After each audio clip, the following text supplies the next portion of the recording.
everybody, and welcome back to Between the Distance. This is podcast number 9, Amityville Horror House, and then it's the DeFeo story. So, Amityville won the podcast, or won the poll for the podcast last week, and this is our first spooky podcast of the season. I'm super excited about it. I don't want to overshadow this one, but I did just realise not only is next week Friday the 13th, but it's the 10th podcast. Yeah. So double digits. Yeah. So I am gonna put Friday the 13th on there so I can, people can vote for, you know. Yeah. But we'll probably have I'll probably do like 2 votes because, or we might as well just not even do a vote for this. We can still talk about like Friday the 13th, or like the movie for a second. We could maybe do like a fictional horror one. Maybe. We might be able to talk about this for just like maybe 5 or 10 minutes because there's not too much to talk about with Friday the 13th. Like everybody knows the story, but I'm definitely gonna wear Friday the 13th like for that. So yeah, we are going to talk about the Amityville horror. And before anybody really gets weird about what this is, it is a cheat sheet. Because I do know quite a bit about Amityville. Connor doesn't really know that much. Nope. And I'm not great with dates. So, if I need help with a date, it is here. I have seen the movie. Yep. And I have not seen it in 10 to 15 years. However old it is, I don't know. There's the 2 Amityville. I'm not movies. even sure I've seen the Ryan Reynolds one. It might be the original one I've seen. Huh? It might be the original one I've seen. The original one was good, but Ryan Reynolds was creepy. I think I might have seen some clips of it, but because I'd already seen the original, and it is the same story, It was better. I'll have to watch it sometime. That's one that I'm like, the remake was better. Alright, so, our story with Amityville starts on Long Island. And so, the way that the story goes is that Robert DeFeo Jr. walked into a bar on November 13th, 1974, and told the people at the bar that he thought his mother and father had been shot. Yeah. So some of the people from the bar go down to the Amityville house and find that his parents are indeed shot, but so are all of his siblings. So, there was Robert DeFeo Sr., Louise, Don, Mark, John, and Allison were all dead. And the weird thing about it is that after they did the forensic stuff, they found that Louise and Allison were still awake when they were shot. So, but I guess what just kind of gets me is that 5 people died and nobody woke up. Yeah. Allison and of course Louise were awake when they were shot, but he would have had to start in one room, move to another room, and you're telling me that nobody woke up from a gunshot? We wake up from cars backfiring. There were no signs that a silencer was used as well. Yeah. Or a suppressor, whichever one you want to call it. He claimed that he did drug them. He tried to sedate them, but there was no evidence for it. There's nothing on a toxicology report. Yeah, there was no evidence for it. I wonder if it's just that the tests were super limited at the time. Possibly, yeah. I'm just trying to read through here what else is go. So the the address was 112 Ocean Avenue in Long Island. Um, so after doing an investigation, the forensics and all, all that stuff, like going through the houses, trying to clear everything out, um, they arrested Robert DeFeo Jr. for the murder of all of his family. Well, but before that though, they actually had him in like protective custody Mhm. because he had claimed it was a hitman Yeah. that killed them. So they weren't holding him in protective custody because they thought they were a danger to himself. They were protecting him from a potential attack Yeah. by the same hitman that was meant to have killed his family. Yeah. Um, and then it turns out he had like been away out of the city and came back and had an alibi. Oh yeah. It was the he suggested. Junior suggested that it was a mob hit by Louis Fellini. Yeah. Then that guy was out of the city at the time and But had an also alibi. there was like some evidence on whether or not his dad was involved with the mob. Hmm. So, That might be why he said it. yeah. Um but they came and they arrested him. Um and he pled insanity. Mhm. And actually it was supported by a psychiatrist when they evaluated him. Yeah. Cuz if you get arrested and you want to plead insanity, you have to be evaluated Mhm. and if you can stand trial, kind of thing. It was supported by the psychiatrist. Yeah, but then they eventually deemed that while he might have had some like mental health conditions, he was fully aware of what he was doing at the time. Yeah. But he also acknowledged that he used substances. He was Mm. addicted to heroin and used LSD. Um, I don't so think tripping is a good excuse to get away with multiple yeah, murders, though. It's like, oh, I saw stuff, so I killed them. Well, just don't take drugs. yeah. And Don't it do wouldn't have drugs, happened. Yeah, kids. don't do drugs, kids. And you won't mass murder your family. Listen to the Dare program in that sense. Don't do drugs. So yeah. So he admitted that he used substances, and so they thought that that might be why Mm. he murdered them all. So yeah, can you just imagine just tripping, and then you wake up the next day and everybody in your house is dead? Like, But he was clearly put together enough to try and come up with a cover story. And I think it was like several days before he broke down and told them that it was him. Like he yeah, confessed himself eventually. yeah. Um, the psychiatrist also suggested that he showed signs of antisocial behavior Yeah, as well. that's what I meant. Like I couldn't remember what it was specifically, but like they did find that he did have some mental health conditions, Yeah, but that at the end of the day, unless it was like a drug-induced psychosis or something, on an average day, he was fully aware of his own actions. yeah. Um, so they finally dismissed the thing of the antisocial behavior and him being psychotic. Yeah. Um, so of course after a trial and everything they found him guilty. He was found guilty on November 21st, 1975. He was guilty in the second-degree murder, Mhm. and he was sentenced on December 4th of 1976 for six 25 to life counts. Yeah. So, and he died. He just died Yeah, in not long ago. 2021. Yeah. I actually think I might have wrote that down. Yeah, he died on March 12th, 2021. I found that was interesting when I was doing my research because you didn't really hear about it. Mm. Like we heard about Charles Manson when Charles Manson kicked the bucket. Yeah, but people like that were not only like bigger public figures, but also even when they went to prison, they were still kicking up a fuss and wanting to be the centre of attention.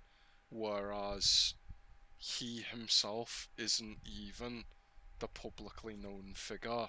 Yeah. It's the aftermath of the events in that house which are known to Yeah, the the public. the only like stir he really made is that he filed a motion Hmm. um to for a retrial. That his trial was wrong, that they messed up. Um he had claimed that he was living or he was married and was living somewhere else when the murders happened. Yeah, so that was really strange. Said that it was like from what I can like what I wrote down. Um, he was supposedly with like his brother, or not his brother. Sorry, he was supposedly with his wife's brother, like his brother-in-law. Hmm. Um, they had gone over to the house for some reason. Um, there was a few different ones, like a few different stories, like Yeah. that they had found him or that maybe his brother-in-law was involved or whatever. There was a whole I mean, like when I was reading that research, I was like, how many stories? How many stories are you gonna? We got the mob hit. Yeah. We found me and my brother-in-law found him. To the my brother-in-law might have done it. Like the squirrel threw the nut through the house and it just ding ding. Like, it was a lot. I was like, man, you did it. Yeah. Even if you maybe don't remember it or barely remember it, you did it. So, yeah. Um, let's see. So, yeah, there really was no clear motive as to why he did it. Possibly because of life insurance. Hmm. Um, yeah, because his dad had life insurance. Yeah, there were multiple stories, multiple interviews. The story was never the same. Um, and then his last real one about why he did it was someone, or sorry, he claimed that something in the house told him to do it. Yeah, he said he heard voices that told them to kill them. Yeah. Yeah. Yeah, so he said that, so I think that might just be that LSD. Probably. Yeah. um yeah, so the next bit of the story though is that what everybody knows from the Amityville horror um is the Lutz family. Yep. So George and Kathy Lutz bought the house for 80 grand. Mhm. That was a big house. Like it's a massive, Yeah. and it's still there. But yeah, they bought the house for 80,000, and they lasted 28 days.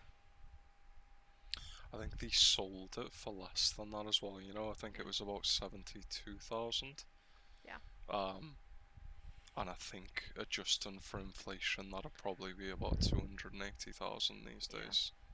They Yeah. lasted 28. So like that 28 days later. Like they really That did. They movie a lasted hit. 28 days, and some of the problems that they claimed that they had was that they would see green or blackish slime coming. What was strange was that they said it was coming up the stairs. Hmm. Like not down the stairs, not down the wall, from the cracks, just up the stairs. Yeah, that's a So bit strange. to me that was like red flag number 1. Hmm. Um so they went and had they asked for a priest because Kathy was Catholic and George was like Methodist or something like that and I think so. wasn't really practicing. Hmm. Um but Kathy went and got the Catholic priest to come over and bless the house, Yeah. and he felt like something was touching him. Something told him to get out. And then he warned Kathy and George to not use a specific bedroom upstairs. Hmm. That he felt very strange up there. That's where he felt he was told to get out, to leave. Yeah. So, um, yeah. So when he actually tried to tell them, this was part of that. When he tried to tell them not to use the bedroom upstairs, he called them and told them, and the phone call got shut off because of static.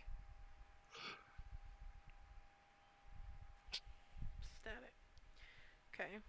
Um. Yeah.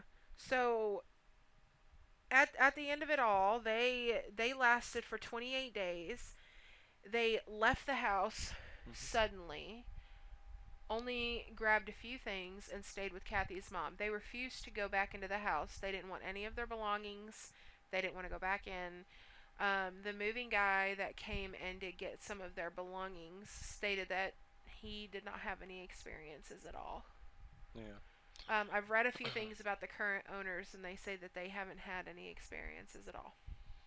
Supposedly, people who have bought objects auctioned from the house Yeah. have had experiences, but then I feel like, I don't know, either they're lying or they wanted to have experiences so bad that, like, Kind they're of willed imagining it. things. Yeah.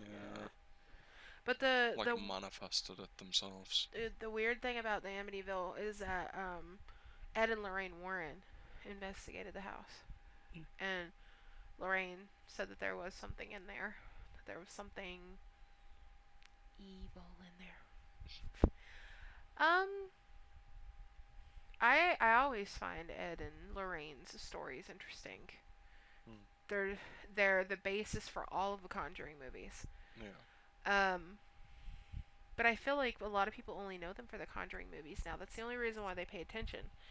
Well, Yeah. there is we haven't watched it yet, but there's a new Netflix show Yeah.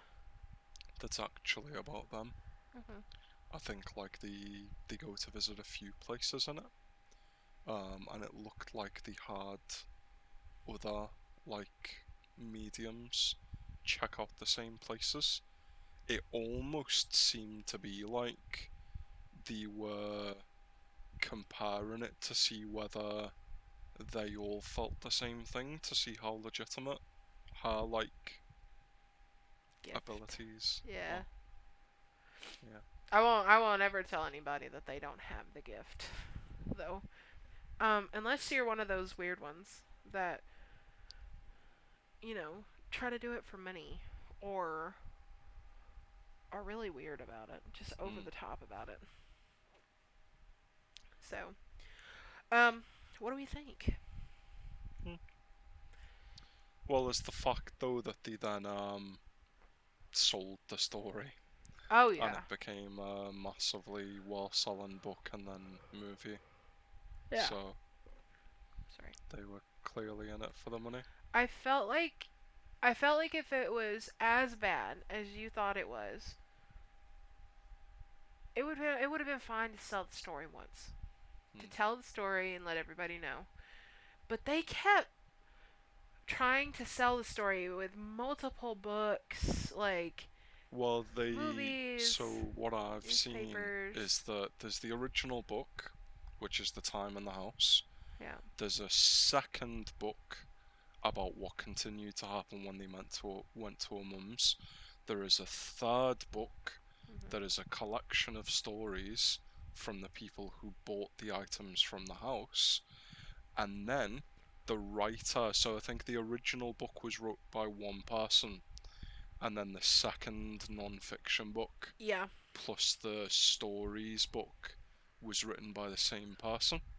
Yeah. The person who wrote the second book and the stories book then wrote about 3 fictional sequels to those books. Yeah. And they claimed that the experiences kept happening when they went to her mom's house. No, that's what I'm saying. That's so the second book Yeah. are quotations non-fiction. Yeah. So 2 non-fiction books, the short stories, which whether you believe that's fiction or not depends on the people involved, and then there were 100% after those 2 and the book that wasn't about them, there were like 2 or 3 more Amityville books that were 100% fiction. Yeah. They were billed as the continuation of the true story, but the Lutz were no longer involved. Yeah. And somehow they managed to write 3 more books about that stuff. I think I after 1 more book, they changed the names, but it was heavily implied that it was still based on the Lutzes, even though it wasn't their story anymore. Yeah. I I think that there was I don't think there was absolutely anything in there when it came to Junior. I don't think anything told him to kill his family. Yeah, I think that was drugs. He took too many drugs, mixed too many drugs, and it was a really bad outcome. I think that maybe there might have been some experiences because that is a big like event. yeah. 5 deaths in a very like intense way. I can see why the house would be somewhat haunted. Mhm. You know, I've always been a believer in ghosts, and I probably will forever. I do think a lot of people make things up and exaggerate it, but I do believe in it. Yeah. Um, and like, there is scientific evidence of some cases. I can't remember who it was, but there was like a historical figure that was beheaded, and a wall was built at almost the exact point, it turns out, where their head got severed from the body. And there's like a leftover, like weird, like EMF signature at that exact spot Yeah. on the wall. Yeah, it's pretty cool to see like the ghost hunters and stuff. Like when they're not completely fake, which you Yeah, can tell they are, most of them. Um but the real ones that actually want to go out and find this stuff. And yeah, I used to have fun with my friends doing that. And you can those tell the difference between the people who are passionate about it yeah. and the people who are passionate about getting viewers. Yeah. That's my problem. We like when we went out and we did ghost hunting, we never filmed it. We were just like, we're going to the cemetery today. I don't think there's anything wrong with viewing it if you are trying to get truth out there about stuff. But I don't know. It's the little added bit of like dramatization. Yeah. Like the facts themselves aren't interesting enough in their mind, Yeah. so they have to add that bit of extra flair. I love watching like the ones where it has like the EMF readers, Mm. and you'll see it like sometimes just hanging out, like just real quick, float. But yeah, I think there was nothing there at the beginning, but I think there might have been something at the end, like Yeah, when they were there. But I definitely think they exaggerated whatever oh happened yeah, there. there's a family that's been living in that for several years and Yeah, have had no problems. Like they said they might have something every now and then of that's the just thing. Even if you weren't sensitive to that stuff, if there was something that bad there, yeah. you wouldn't need to be sensitive Yeah. because things would be flying off Oh yeah. tables or like, Yeah. yeah, When I talk about ghost stories, I'm just like I'm already skeptical. Like I believe in ghosts 100%. Mhm. But I get skeptical of people that talk about how every little thing in their life had some sort of ghost in it, some sort of ghost story. This place had that. That place had this, and I'm like, Yeah. um, you should have seen my mom's house. If everywhere on Earth was that haunted, and if every single death left something behind, there would be no reason to like hunt ghosts because you wouldn't have to. Yeah, you wouldn't have to. They'd be there all the Unless you time. lived in a brand new house that no one had died in before, Yeah, and you're like, everyone's house would have but ghosts. that's the thing is that like my mom's house, nobody had died in it. Nobody died. As far as we knew, nobody died. There could have been something else on that ground before, though. Yeah, probably. But Or an object in the house if you had like second-hand furniture or something. I don't know. I have no idea. All I know is that I took forever and a day to convince my mom that I was not crazy. And then didn't you say that your sister saw it? My sister saw it. Yeah. Or wasn't it that she had been seeing it the whole time, but she just hadn't told you? Yeah. Yeah. I get flashbacks. Shit, I'm just like, because it was terrifying. Like, like at one point I felt like I was going nuts Mm. because I was like, I'm not seeing this stuff at all. Like, I swear I'm not. Like, either I've slept too much, I've slept too little, had too much caffeine. Like, I'm not. And I remember I finally told my mom that I was like, look, this is happening to me. I'm not entirely sure what it is. I don't know what's going on. And you could see it on her face that she thought that I was BSing her. And until it really became real. Like, um my mom used to have this tray outside what's now my bedroom door, Yeah. because my mom's craft room was my old room now, and that's Yeah. in our main hallway. And now we have, where I sleep in my room when I'm there is behind is there's French doors, so we have two living rooms. Mhm. Um, so in next to the French door in the kitchen was this old Coca-Cola tin sign. My mom used to collect those vintage Coca-Cola things. And there was one time that I was in the kitchen and I could hear this like ting ting ting, kind of like somebody was flicking like metal. And I kept looking around and looking and looking and looking and couldn't find it. And so I finally started walking towards the trash can, which was underneath that sign. And you could see it. This is where it really freaked me out. It was like somebody was grabbing the tin and pulling it off the wall and letting it go. And was doing that over and over and over. And oh my god, like I hate that story. That's creepy, spine chilling story, I swear. Um but there was that, and then um there was one time I'd come home from school by myself, and where those French doors were, where they are now, my mom has shades, like blinds that come down, so you can't see it anymore. Before, she used to not have that. Mhm. And my dad used to have his pool table in there, and it was just a place for like random stuff for my dad to go in there and play pool or whatever. It was his, what we called his A&M room, because my dad's an Aggie, like it's a college. Right. Okay. So I was in the kitchen. It always seemed to be when I was in the kitchen. I looked through the French doors and I saw this man staring at me. And oh yeah, I ran out of the house screaming at the top of my lungs, and I called my mom at work and I told her I refuse to go back in the house until you come home. You need to come home immediately. And yeah, she came home, and I also had a fork. I had a fork at one point, like while I was floating the dishwasher Yeah. come up at me. I had a fork. But she came home that day, and she couldn't really deny it anymore.